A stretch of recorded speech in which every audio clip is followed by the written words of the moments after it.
This is the moment when most of us have gone through a wonderful experience of Christmas, and the idea within our heart is to keep this Christmas energy going.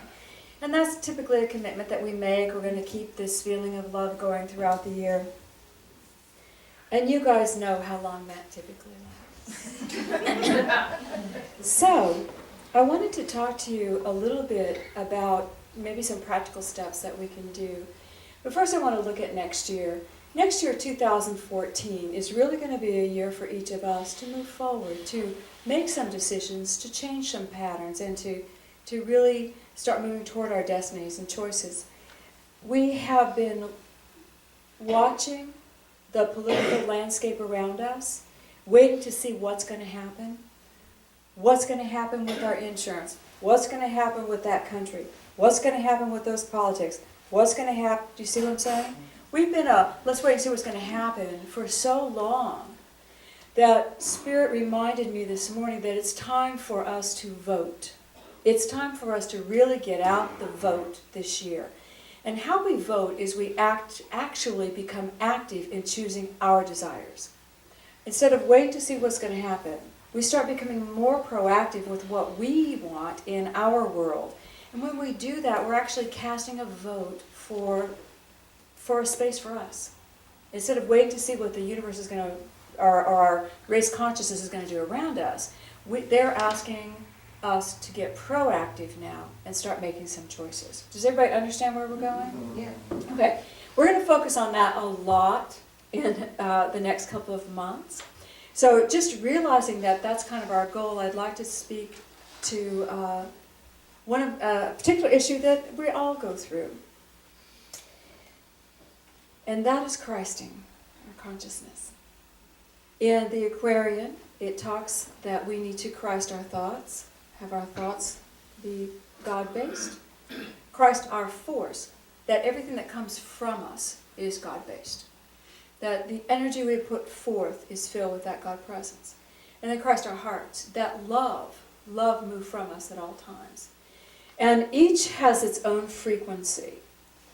It's my experience that if I have stepped away from the love in my heart, then it is easier for my force to seem unchristlike.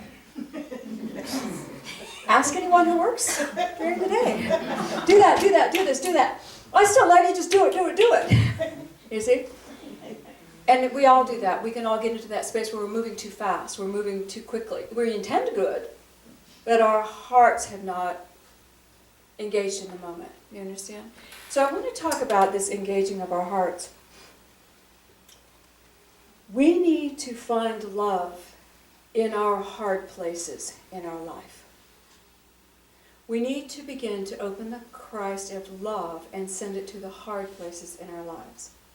And when you think about Christmas, that beautiful time when we're all in love, it eliminates all of our fear, it eliminates all of our separation. Everybody is one. When we vibrate back into who we are, then we vibrate back into a space where I'm not quite so one with you anymore. I have some stuff I'm working on. You need to probably stay clear. You know, and we are now allowing a sense of separation, which allows fear. And then we have these hard places in our world. And think about when Jesus Christ came. Let's use him as our beautiful example. Could you feel his love when we called him in earlier? There is an acceptance, no matter where we are in our lives, where he can touch us. No matter what our thoughts are, he can touch us. And he brought such love into such a hard place at that time on the earth. The minds were struggling, there was rebellion, they were lost, do you understand? And he brought such a love into a big hard place. He didn't look at people as more powerful than him. He found spaces where he could be fed and let his light shine, and he did not go into fear. He continued to shine his light no matter what was happening around him. How often do we turn away from the hard places in our world? When I think about something that upsets me, typically what we do, if we think about something that upsets us, we have this little filing system, and it says, not dealing with it. Wrap it up and put it here. And I'm going to go over here, la-di-da-da-da. Totally unaware that that is still with us. It's still moving with us. This thought that we've wrapped up and encased with energy of not dealing with it. That's a hard space. And the amazing thing about these hard spaces, we're walking around with things that we don't want to deal with. Here's the thing. When you're loving, oh, I love you. Guys, my love can't get past the hard space. I can only love till I hit it. Okay, you guys are looking at me like you don't get it. You're full of it. Of love. Hard spaces. We walk around in hard spaces. I have encrusted hard spaces. We all do. Issues that are just my own that you don't need to deal with, but my love for you can't get past that. And if you remind me of that hard space, I'll just have to see you later. Until you don't remind me of that hard space in my world. I'll just have to see you later. Are y'all getting this? All right. Okay. We have carved a space for us in our lives, every one of us has, that is comfortable, but we can't grow until we get beyond the edges. It's comfortable. Oh, I can carry all my hard spaces. I'm good. Big, bad, broad shoulders. I can do it. And what am I proving? That I don't want to grow? That I want to keep doing what I've always done? That Patrick, you get enough of my love and you don't need any more. Because to give you more love, I'm going to have to get rid of some of those spaces I have. You see? Y'all feel your limitations? All right. The edges where our love stops. Anytime your love stops, this is a hard space. And I want you to think about it. We all have political opinions that have hard spaces. Yes, you do. We may even have religious opinions that have hard spaces.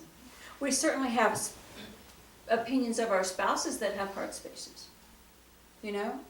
When you blah, blah, blah, blah, blah. And when you do that, you're not in my world anymore. Quit breathing my air.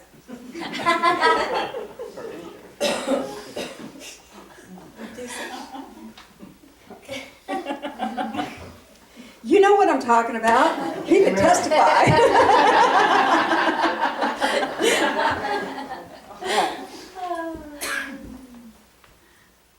Just getting the visual. Sometimes when I'm in meditation, especially the last few weeks, they show me this beautiful intercore. It's beautiful. I'm light. I'm beautiful. I'm radiant. It's like, how do I shine that? And then they show this space opening. And it's like lava rock. You know how lava rock is? It's light. It's not heavy. I've made it so easy for me to carry. And it's just encasing me. And I'm trying to open it up. Oh, I'm done with those patterns, God. I'm done with those patterns. Just lift them up. And they go, yeah, no. It's not that easy.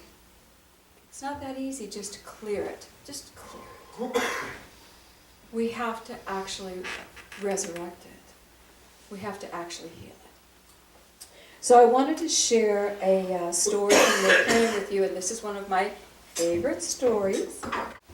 Jesus is a young man, and he is, I believe, in Assyria. No, he's in one of the foreign countries with the masters, studying with the Buddhists. So it's probably not Assyria. Probably in India. There we go. Okay, he's in India, studying with the Buddhists. And he is sitting beside a pond, meditating. And this is what it says. This is chapter 33. Jesus saw the hard-drawn lines of toil on the people as they walked by, on every brow and every hand.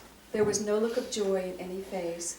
Not one of all the group could think of anything but toil. And Jesus spoke to one and said, "Why are you so sad? Have you no happiness in your life?" And the man replied, "We scarcely know the meaning of that word. We toil to live and hope for nothing else but toil." and bless the day when we can cease our toil and lay down to rest in Buddha's city of the dead. Would we say that that is a love-filled space? No. Think about the thoughts. I can hope for nothing but the toil that is before me. Those thoughts have created a state of slavery for these people. I can think of nothing but that. You are human in my world. You have had jobs where that was your mindset. Virtually all of us, maybe one or two didn't, but virtually all of us have had moments in our lives where the toil overcame our hope and joy. And then we felt like prisoners. Prisoners to the person we work for, prisoners to a family construct, prisoners to something, because we had no hope of anything better. That thought creates. That thought is not filled with love. Therefore, it's going to create a space where there is an edge to your field. Their love could not go beyond that thought. Y'all hear me? Mm-hmm. All right. Jesus says to them, it says first, Jesus' heart was stirred with pity and love for the poor toilers. There is no place where God is not. There is no place where we cannot infuse love. And that's what he did. He said, that may be what you feel, but I infuse you with love. I can send love to you right where you are. And he said to them, toil should not make a person sad. Men should be happiest when they toil. And when hope and love are back of toil, then all of life is filled with joy and peace, and this is heaven. So we have our keys right there. When hope and joy fill our thoughts, we can move into a space of heaven. Think of a heart space. When I was talking about the heart spaces in your field, did anybody come up with one? Only a few. Can you take a moment to come up with one? Okay. The more you talked about it, the more I could see it. Okay. All right. So that heart space where your thoughts might be limiting you, can you see how it would feel if you put hope and joy into that space? Hope and joy to open it up so perhaps love could then flow. Remember, every time you feel I'm not dealing with that, that is a heart space in your field. It's a heart space in your field. I will not deal with that.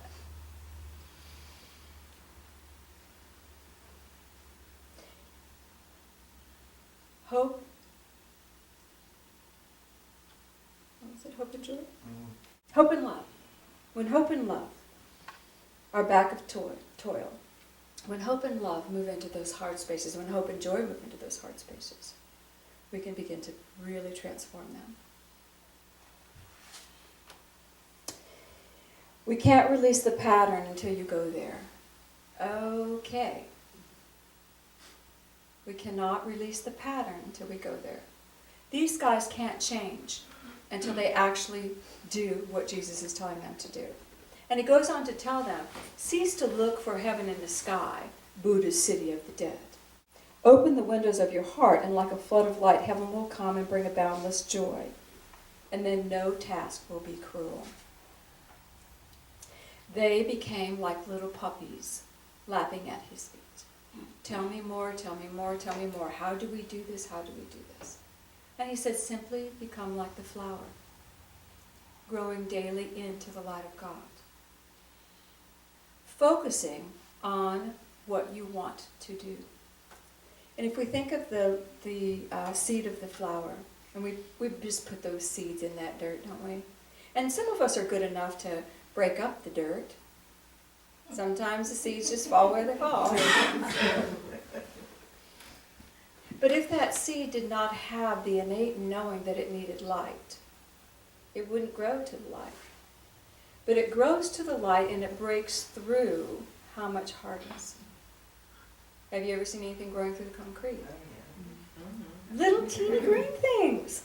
You could break them with your fingers. They're growing through the concrete. They are bringing a commitment to see things differently. Those little flowers, they want that sign. We need to bring that love and hope into those hard spaces to see them differently. This begins our crossing process with love. I shared with you guys the assignment that I was giving on July 23rd. I woke up and it was very clear. Speak positively about everyone for a year, and you will be amazed at the change in your world. And as I shared that with you all, it was probably September, and I shared with you how I began my year, July 23rd, and then again on July 24th, and then again on August 2nd, and then again on September, and I began my year again December 20th. Every time I begin my year, I go, that's a good date. I'll remember that date. This will be my year beginning. November 26th, November 28th. I have only made it 2 weeks before I had to begin my year again, to speak positively about everyone for a year. On December 20th, we were in the bookstore and someone was mentioning a child's book, and I just was beside myself about one of the characters. I would never let my child read that book because this character, blah, blah, blah, and I went, oh, start that year again. So, but I will tell you this. This has been one of the greatest assignments that I've been given by Spirit. Speak positively about everyone for a year, and you will be amazed at how your life will change. It has kept me conscious of the energy that I am putting out. And when I put out even the character in the children's book, the character was, in my mind, perceived a taker. It was taking everything. We had to have a nemesis. So the character is taking, and then there's one participant that's giving. And I'm like, stop taking. Start contributing. And anyway, that was my personal thing. Without realizing perhaps the taker and the character in the book needed it, at their level of consciousness, whatever. See, I've talked myself into the book again. Can you see it? Okay, starting again. But those are hard spaces in me. Do you think when someone takes and takes and takes and does not give back, do you not think there's a hard space in me? That mom in me that goes, get over here, little child. Let me teach you how to have a better life. Like any good mother would do. Except I'm grabbing 50-year-olds. That's a hard space within me. I should allow everybody to do what they need to do. Do you understand? Yeah. I should be sending hope and joy and love to that little character in the book that one day he will evolve into something greater.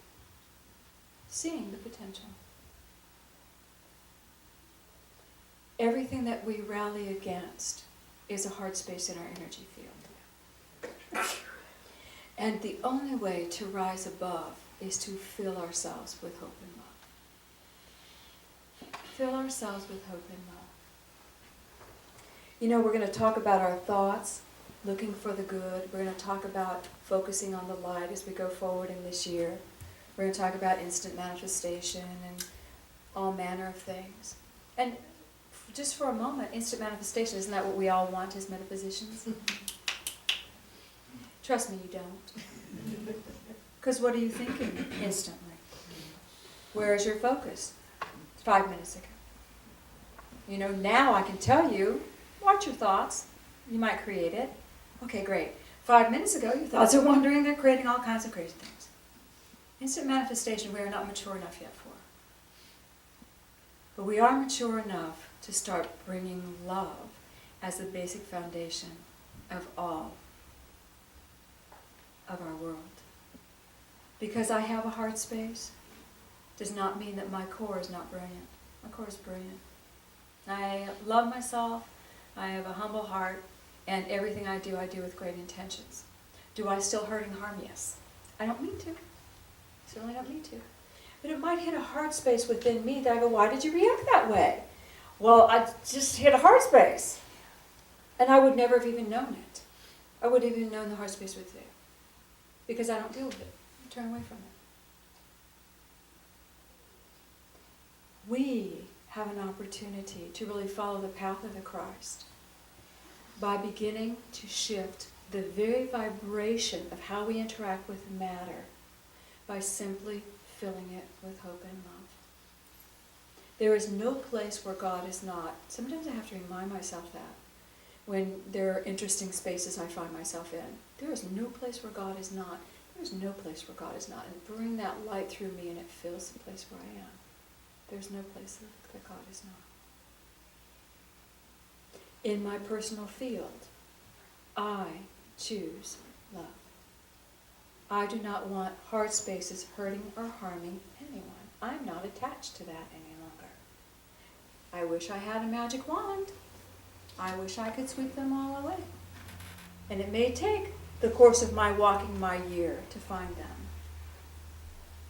But starting with the commitment to grow toward the sun, I will make it through the concrete. Starting with the commitment to take the beautiful force within me, it will break through the concrete. And it will eventually dissolve the concrete, because it will become great. Fears, resistance, indifference, intolerance, all of these things are hard spaces in your field. All of these things are hard spaces in your field. When you hit one, just realize, oh, hard space. Let me put hope and love into it. Let me just ask that it begin to transform. How simple is this assignment? So easy. Could have been doing it yesterday. It's so easy. But let's put it in our conscious mind now. Because remember, we are creating in 2014. We are really creating. So we need to have beautiful space for us to express. Let's lift the edges of how far our love can go out.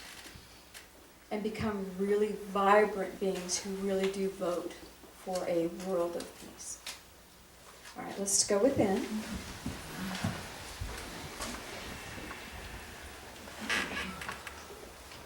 God, we love you so much. So very, very, very much. And we ask that your light move through each one of us.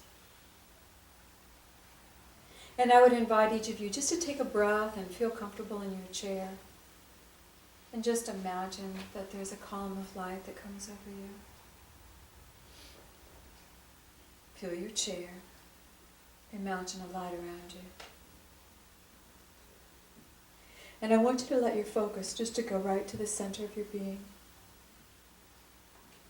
And I want you to see that beautiful core of who you are. You are more than just a twinkle.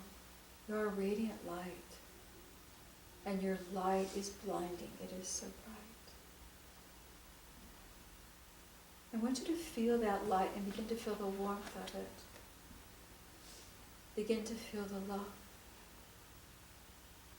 That light you feel is perfect. The light you feel is perfect.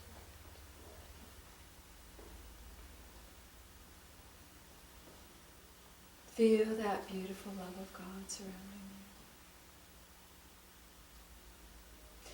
Take a moment just to imagine or envision around the edges of your auric field, maybe around your body. Perhaps ask to see one of the hard spaces. And just see it in energy. It will take a form, it'll take a color. Just see it in energy. When you see it, you get a feeling for what it represents. Can you feel? I want you now to feel the beautiful, radiant light you are. And let us send hope and love to that space. Just no thought other than hope and love. There is no place where God is not. Hope and love. And just feel it and watch it. It may soften. For some of you it may disappear. For some of you it may just soften. But feel the transformation at some level. Come back to the core of your being. Feel the strength of your love for God. Father, Mother God, we choose to shine. We choose to flower. We ask that our love begin to move to the edges that we have created and beyond. Help each one, God. Help us melt our edges. Help us become the loving being we truly want to be and we truly are inside. Help us become that, God.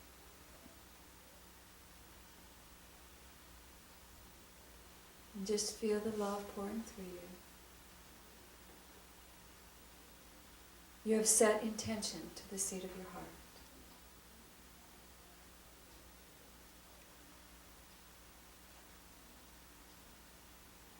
Breathe. And feel Jesus Christ standing by your side. He did it. He knows. Just take him by the hand and thank him for his help that you know is coming. You are not alone. Breathe. As you exhale, send love out into your field and soften all. And we thank you, God, that we can walk in love.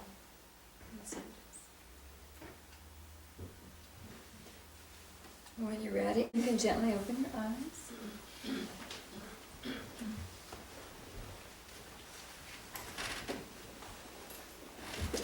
I am going to invite you to do some homework. This is something I've never invited you to do. When you see me acting in my heart space, I want you to gently put your hand on my shoulder and say, fill it with love, Cindy. You really want that. I do. I do. Bonnie will be quite busy. Fill it with love, Cindy. Okay, Patrick. I am committed, regardless of the cost. This is my lifetime. This is my lifetime. I do not want to come back 6 more times. Because I was afraid to change. Because I was afraid to be more loving. Because I was attached to my heart spaces. No. I truly do. And I would invite you to think about becoming committed as well. To the level that you choose. To the level you choose. I am very brave. That's brave.